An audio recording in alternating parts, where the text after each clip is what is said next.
Okay, this is a tutorial on the bones of the foot.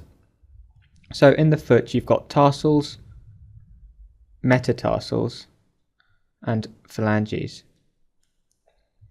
So I'll just remove the tibia and the fibula so we can take a look at the tarsal bones first.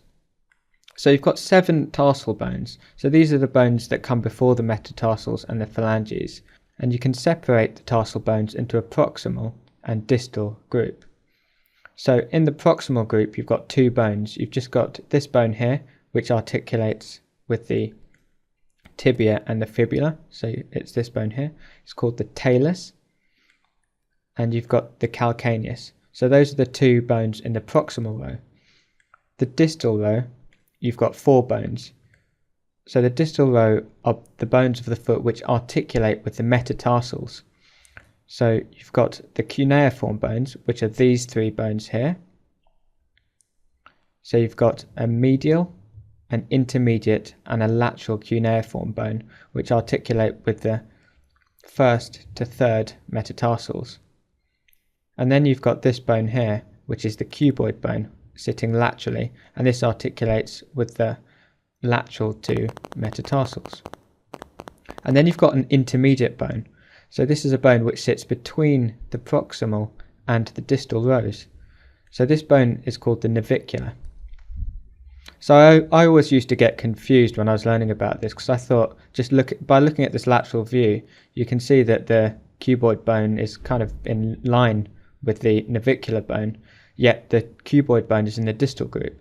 So the distal group of tarsal bones are just those bones which articulate with the metatarsals. So the intermediate bone, this navicular bone, sits between the proximal row and the distal row of tarsal bones.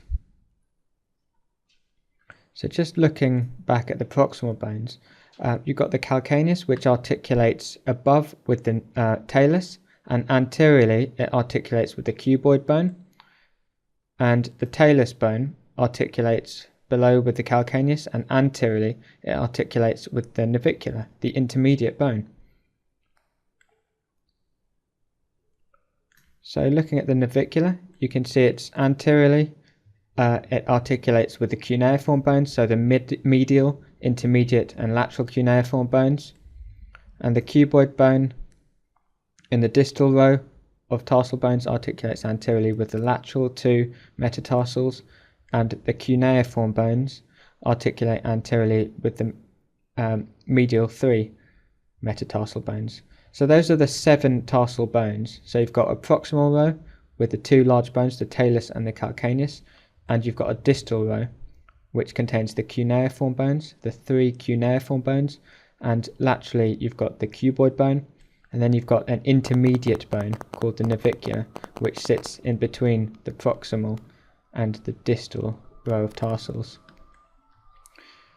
So anterior or distal to the distal tarsal bones, you've got the 5 metatarsals.